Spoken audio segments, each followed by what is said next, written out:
บอนเดอร์ญาติโยมทุกคนทุกท่านเนาะทักทายเสาร์วันที่7 ธันวาคม 2568นะมื้ออื่นก็ไปงานปฏิบัติธรรมวัดป่าศรีจันทร์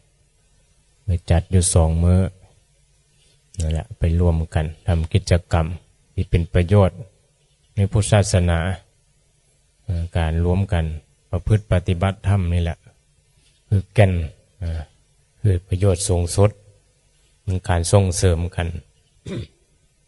ให้มีกำลังใจในการกระตุ้นกันนั่นแหละเห็นทุกข์เห็นเหตุของทุกข์ก็เลยมาร่วมกันฟังเทศน์ฟังธรรมร่วมพลังให้กำลังใจเดียวกัลยาณมิตรที่ดีก็ซักส่วนกันทำในทางที่จะให้เจ้าแต่ละคนพ้นทุกข์เห็นบ่นั้นเห็นประโยชน์เขาก็มาทำรวมกันทำนั่นแหละความสำคัญนะแล้วแต่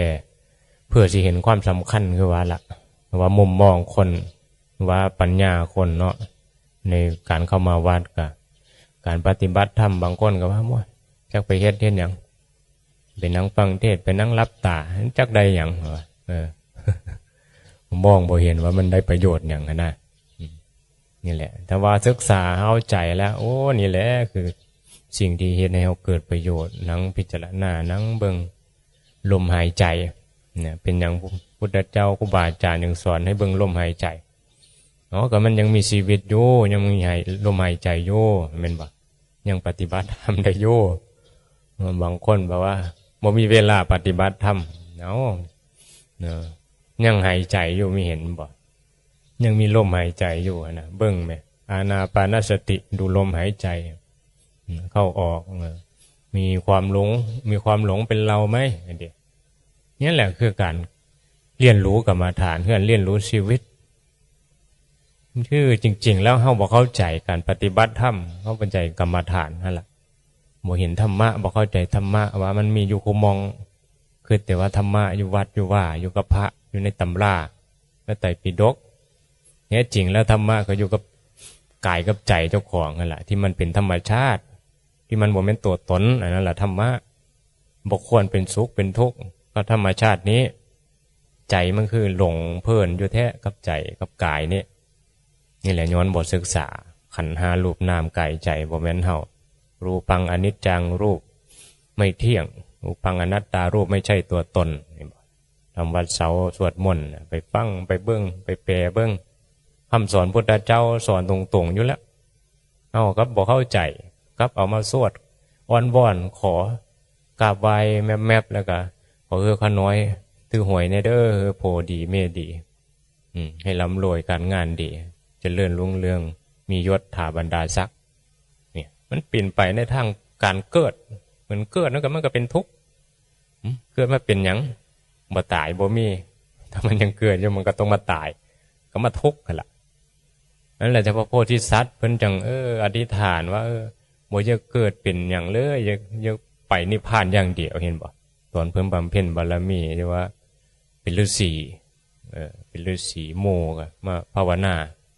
ไปเก็บหลากเงาหลากโบมาไว้บัดนี้เทวดามาทดสอบเบิ่งว่าซุ่มนี้นี่สิภาวนาเป็นอยู่บ่นะก็เลยมาลักเอาเงาโบหั่นล่ะไปเซิงไว้บัดนี้รถโมก็มาหาแล้วว่าเงาโบเพื่อเอาไปบางคนก็บ่ได้เอาไปแล้วไผเอาไป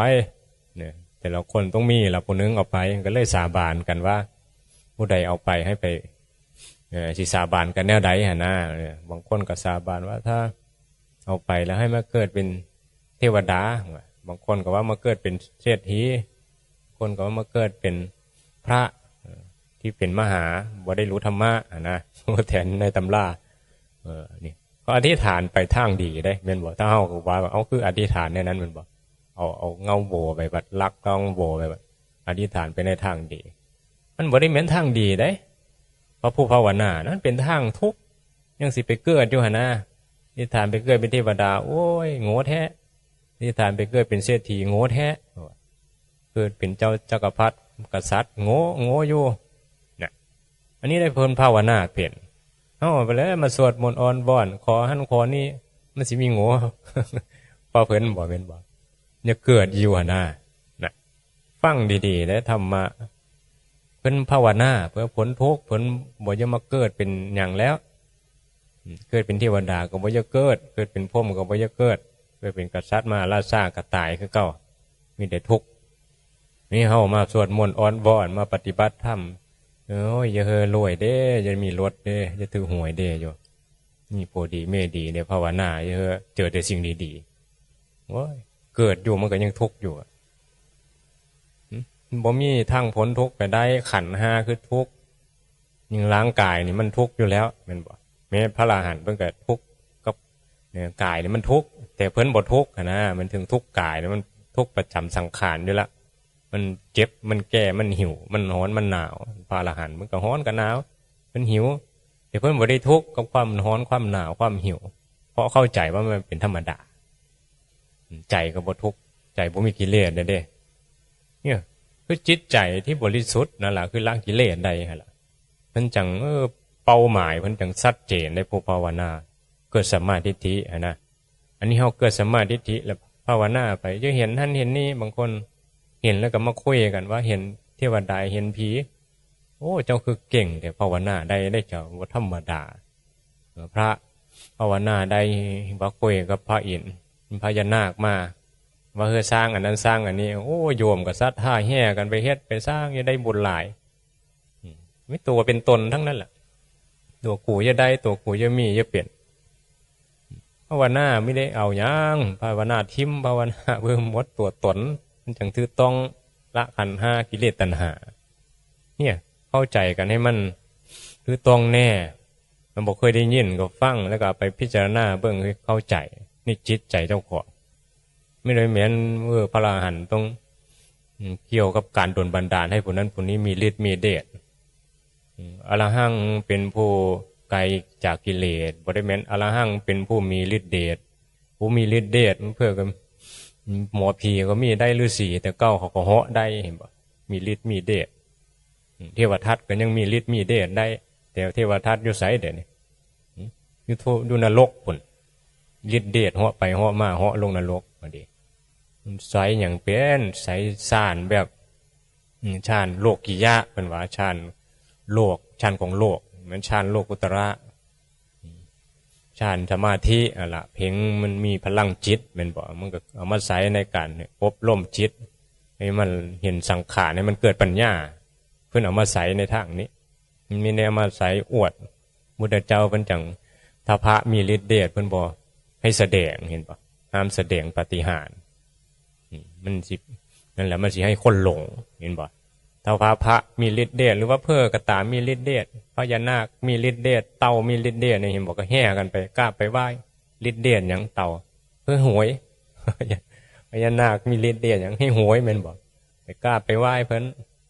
เป็นลูกพญานาคเป็นลูกเต่าลูกพญาคางคกก็มีบางวงพญาวานอนไอ้เดียแม่นบอกอำเภอวานอนก็มีพญานอนบางคนก็มีพญาช้างอ้อนวอนเข้าไปแหละซอยให้เฮาพ้นทุกข์ได้อยู่บ่กราบไหว้แบบนั้นกราบไหว้ให้มันเกิดปัญญาเนี่ยมีสติปัญญาพุทธเจ้าสอนให้เฮาเคารพเนี่ยบูชานี่สิ่งที่ควรบูชาด้วยปัญญาก็ว่าศรัทธาด้วยปัญญาละเสือด้วยปัญญาเสือโดยว่ามันแม่นอีหลีชัดเจนอีหลีเนี่ยก็จังว่าคนฉลาดเป็นว่าเสือแบบบ่เห็นบ่รู้จักอย่างเฮ็ดไปเพิ่นว่ามาแน่นะเพิ่นเฮ็ดมาในนี้บ่เฮ็ดก็ย่านผีเบียบคอแน่ย่านเทวดาบ่รักษาแน่ว่าขึ้นไปที่จริงมันก็คือเหตุปัจจัยคือกรรมเจ้าของนั่นล่ะแม่นบ่ผู้มันคงในการปฏิบัติธรรมไม่ได้คิดว่าอีหยังอันนี้สิมาซอยจริงๆคือตัวเจ้าของซอยเจ้าของความดีคุ้มครองธรรมคุ้มครองเจ้าของนะสิ่งต่างๆมันมีเหตุปัจจัยที่ผู้นั้นผู้นี้เขาสิซอยเฮาหรือเขาสิสั่งเฮานะก็ปัจจัยเจ้าของเป็นหยังบางคนคือมาเห็นเฮาแล้วก็คือโอ้เป็นฮักเฮาอย่าซอยเฮาเด้บางคนมาเห็นเฮาสั่งเฮาเห็นเด้ก็เหตุปัจจัยเห็นบ่มันมีกรรมเกี่ยวข้องกันกรรมสัมพันธ์กันกรรมมีทั้งบุญกรรมบาปกรรมหมู่มาพวกนี้แล้วเนี่ยมันยังไม่จะมาเกิดรวมเฮา เมื่อนั้นเขาจังต้องเลี้ยงมันดูแลมันก็มีกรรมเกี่ยวข้องกันหมดแต่ว่ากรรมที่มารวมกันขอคือมันเป็นบุญกรรมนี่คือมันเป็นบาปกรรมนี่คือหายเดียวสร้างเดียวนี่คือเครียดแค้นเดียวอันนี้มันสินำไปสู่ทุกข์ให้ความดีต่อกันเมตตาต่อกันแห่งได้มาศึกษาธรรมะดับทุกข์แม่นบ่เขาก็แห่งอย่าเฮอมันพ้นทุกข์เด้มาก็ได้มันเกิดชาติหน้ามาเป็นคนภาวนาดับทุกข์เด้อไปนิพพานเด้อทุกข์หลายเนี่ยแล้วก็มาให้กำลังใจเจ้าของแบบนี้คนเนี่ยเจ้าของกับภาวนาเนี่ยไปอะไรเอาวอนเหตุปัจจัยเขาก็ปล่อยก็ว่างมีแม้นเยอะเขาพ้นทุกข์แม้นเยอะผู้นั้นผู้นี้มาฟังธรรมเข้าใจว่าโอ้ทางนิพพานมันดีจะมาฟังเด้อเขาบอกมาฟังก็หายเขามีแม้นเลยนี่เป็นทุกข์น้ำลุน้ำโผมีเยอะพ้นทุกข์บอกมาฟังธรรมมันเป็นเรื่องของแต่ละคนโยนะนี่จังว่ากรรมแต่ละคนทำมามันต่างกันนิสัยพระบุมีอินทรีย์แก่กาและโอ้ผลมุงมาทางธรรมคือพระโพธิสัตว์เนี่ยขอเมียบวชตลอดแหละเมียนบอกสมัยเป็นหลายชาติแล้วล่ะเราก็อ่านประวัติก็ลืมไปแน่แล้วรู้ยังมีได้รู้ก็ขอเมียบวชเดี๋ยวกำลังตั้งท้องได้รู้อ้อจังบวชพอรู้อ้อมารู้ใหญ่สักก้อนจังไปบวชใหญ่แบบนี้ก็รู้ให้รู้อัน ไปเรื่อยๆไม่รู้อันเรียนจบเหมือนว่าภาษาบ้านเฮากันเนาะในโลกเฮาก็รู้เรียนจบก้อนจะไปบวชรู้แต่งงานก้อนจะไปบวชได้เลี้ยงหลานสักก้อนสุดท้ายเท่าแก่หัวเงาะบ่ได้เข้าวัดบ่ได้บวชตายจ่อยมันมีอย่างดึงไว้เห็นปะเพิ่นจังว่านี่แหละเขืองโพแขนโพขาที่ว่าเวลาคนตายนะมัดตาสังเห็นปะมัดมือมัดนั่นแขนมัดขาเห็นปะนี่แหละมันคือสิ่งที่บ่วงคือลูกรักทรัพย์สมบัติต่างๆผัวเมียภรรยามันเป็นบ่วงผู้ไว้ให้เขาติดในวัฏสงสารเวียนว่ายตายเกิดอยู่มันออกจากบ่วงแห่งม่านนี่บ่ได้นี่สิ่งสำคัญตรงนี้แหละเกิดมาก็ต้องหาผัวหาเมียหาสิ่งที่รักที่ยึดไว้ศึกษาให้รุดให้ว่างจากสิ่งที่มีเลยว่างเลยปล่อยแนวได้อย่างนี้แหละมันกันยากในการที่จะว่าสิเข้าใจแหละจังว่าฟังธรรมรู้เรียนรู้ธรรมะประเภทดับทุกข์นี่จี้ให้เฮาได้เห็นถึงสภาพว่าจิตใจเจ้าของเห็นอยู่บ่ตามันกระทบอย่างมันมีอารมณ์เป็นสุขเป็นทุกข์นะเขาคือว่าโผเฮาเมียเฮามันบ่ได้เม้นสักวันนึงก็ต้องพัดภาคมาเว้าเอาว่าโผเฮามาเว้าเอาว่าตัวเฮาเนี่ยธรรมชาตินี้เขาก็บ่ได้บอกว่ากูเป็นกายมึงเด้อแต่ยึดเอาเห็นบ่จิตมันยึดร่างกายเฮาแขนเฮาขาเฮาผิวดำเฮาผิวขาวเฮาเป็นแม่ยิ่งเป็นผู้ชายจิตใจมันปรุงแต่งไปเห็นบ่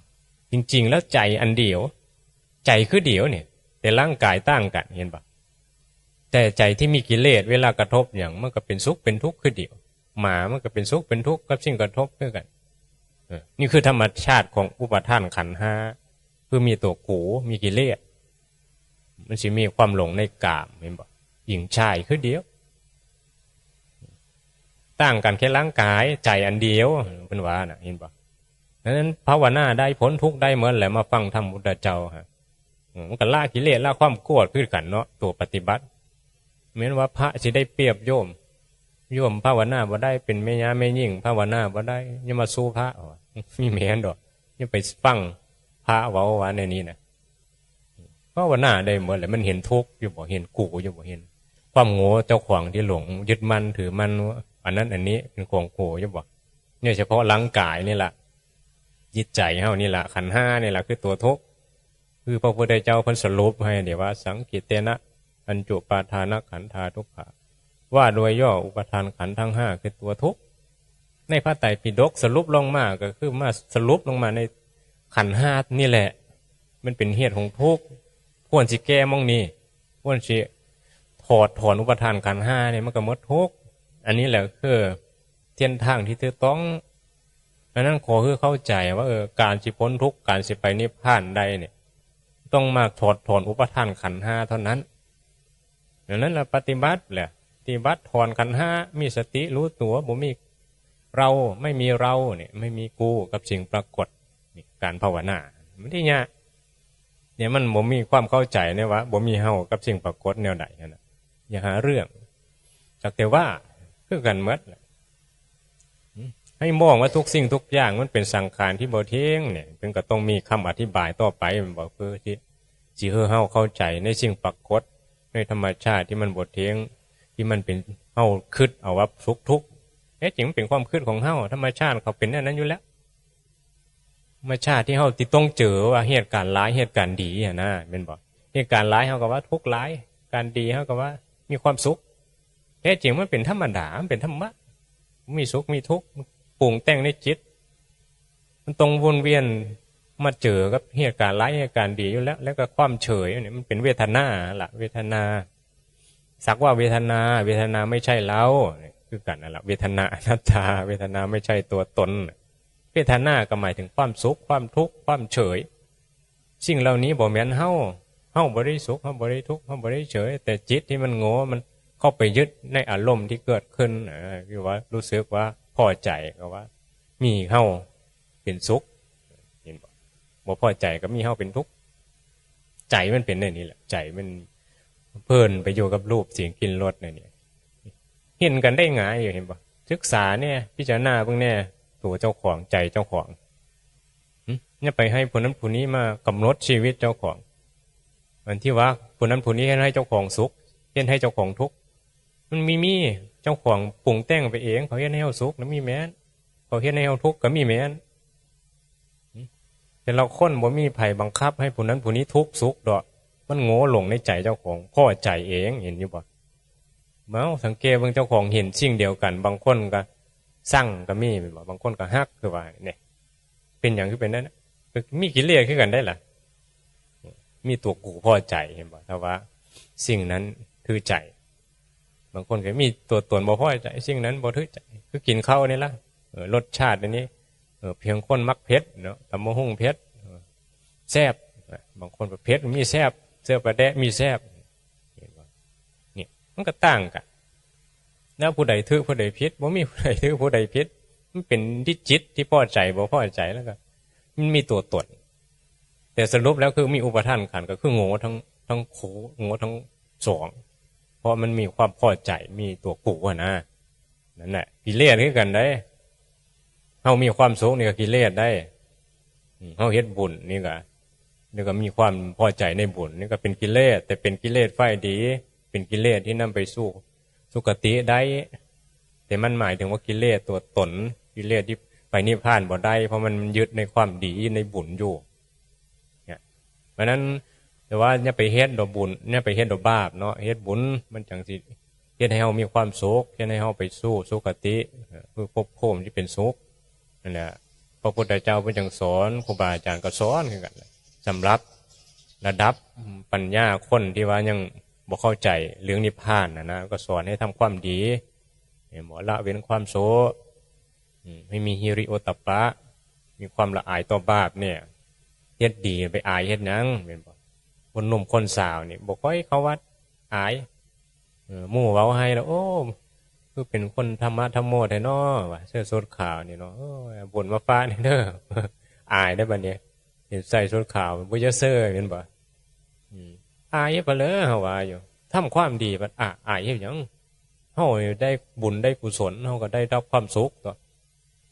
อันกิเลสมันบ่สูบยากินเหล้าด่าพ่อด่าแม่ในนั้นบ่มันแนวดีด่ากันโอ้เก่งเนาะมึงโอ้ซกเขาได้มึงเอาชนะเขาได้บ่ยกย่องกันในนั้นบ่ทำความโสควรอายตัวแม่นบ่สิ่งที่ใดบาปนี่เฮาบ่ส่งเสริมบ่ส่งเสริมกันความดีมีแต่เว้ายุแย่กันแม่นบ่นั่นแหละจังว่ามีความเห็นที่มันถูกต้องเฮาก็สิมีการส่งเสริมกันสนับสนุนกันคือการป